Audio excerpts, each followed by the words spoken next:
Dr. Film here, and yes, I'm qualified to have that name. Today, in this video, I'm going to talk about whether or not Werewolf by Night is worth the watch. Let's first cover the pros. The pros.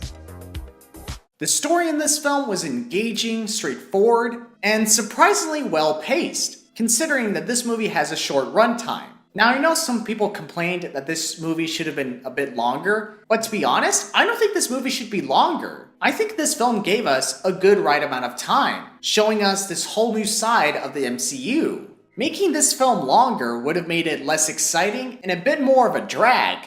As for the characters were good in this movie, especially Jack Russell, played by Gael Garcia Bernal. He did a great job keeping you intrigued and curious to learn more about this character. And man, when he transforms into the werewolf, that's where he shines in this movie. Even though the werewolf shows up in the final act, it was still worth the wait. And you gotta give it to the crew for creating such a realistic depiction of a werewolf. And yes, let's talk about the elephant in the room. Man-Thing. Dude, I am so glad that he was in this movie. I swear, if you take him out of the movie completely, it wouldn't be the same without him. The filmmakers did a great job bringing this character to life through the use of CGI and practical effects. Oh yes, they made a costume design for the Man-Thing, and it looks pretty fantastic. And you also gotta give it to the direction and cinematography in this movie. For instance, the scene where Jack Russell transforms into the werewolf. You may not be able to see his transformation, but you can still see Elsa's expressions of fear and desperation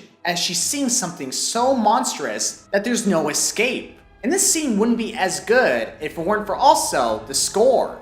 And you might be wondering, geez, who is directing this movie and who's doing the score? Well, let me answer that for you.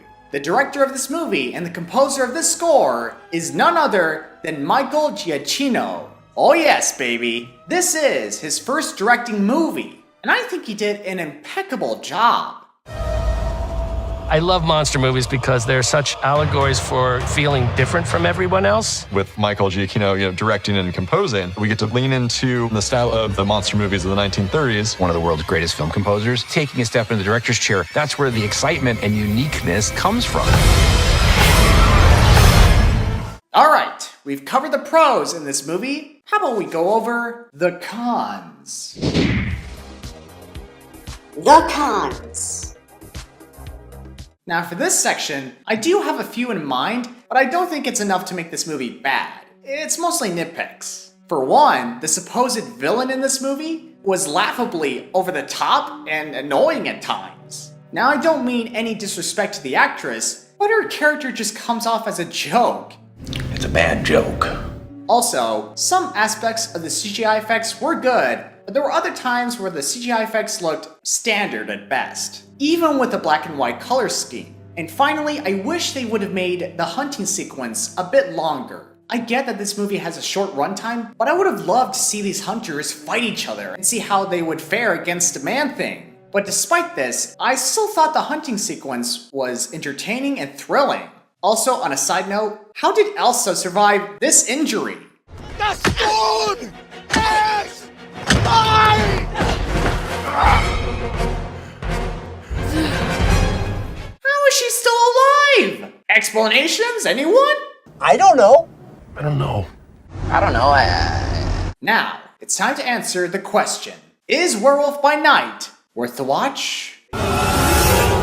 Heck yeah, it is! This special presentation was no doubt the most unique MCU film I've seen thus far, and I hope to keep making more of these in the future. If you haven't seen it yet, I highly recommend checking it out. It's available on Disney+.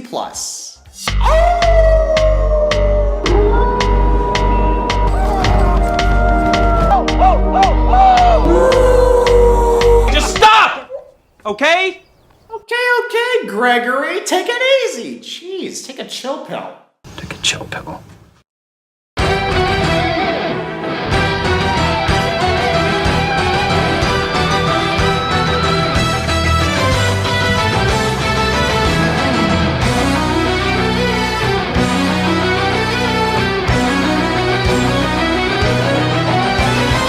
Ho, ho, ho! My name is Dr. Film, and yes, I'm qualified to have that name. Before we begin, you should know that this review will contain some spoilers from the movie. So without further ado, let's start this review with The characters. In this particular movie, we follow Mantis, played by Pom Klementieff. To be honest with you guys, I'm glad that the filmmakers gave this character more screen time and development than the previous movies. She's funny, relatable, and you can totally understand her motivation to give Peter a great Christmas. And I gotta say, the dynamic between Mantis and Drax was so entertaining and hilarious. I couldn't stop smiling or chuckling throughout their whole journey together. Everything they do together is flat out memorable and comical. You think you can toss me over the gate if you... Ow! What are you doing? Tossing you over the gate. I didn't mean right that second. I meant after I was ready. I wasn't even done talking. Toss you over the gate, don't toss you over the gate. Make up your mind. And of course, we gotta talk about the elephant in the room, Kevin Bacon, playing as, well, Kevin Bacon. It was so awesome to see him interacting with the Guardians of the Galaxy, and I'm glad they decided to include him in this movie, after all the hype and fandom from Peter Quill. Also, I liked how Kevin Bacon gets immediately scared by Drax and Mantis the moment he meets them. I mean, can you blame the guy? After they do this? You're coming with us. That's a Christmas present. Well, that sounds pretty terrifying when you think about it. The humor. Now, the humor in this film is pretty funny and quite hilarious at times, especially the musical introduction of this movie. I don't want to give anything away, but let's just say the intro of this movie perfectly captures the spirit of Christmas and the Guardians of the Galaxy together quite well. Also, you got Groot dancing, who is pretty jacked up if you ask me. I bet he watches one of those training exercise videos of Arnold Schwarzenegger. I bet that's where he got all that muscle from. I am Groot.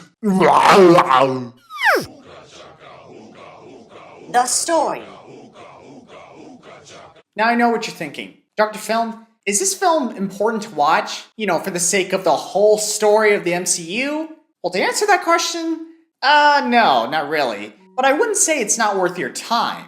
To be honest, the story was genuine, lighthearted, and a nice break from all the multiversal madness of the MCU. And on top of that, I'm glad this film ended on a great note. For instance, the revelation that Mantis is actually Peter's sister. And in case you're wondering, yes, I wasn't shocked by this twist. I mean, I had my suspicions ever since the second movie. But now it's officially confirmed. They're both brother and sister. And it was completely heartwarming and so freaking loving, man. That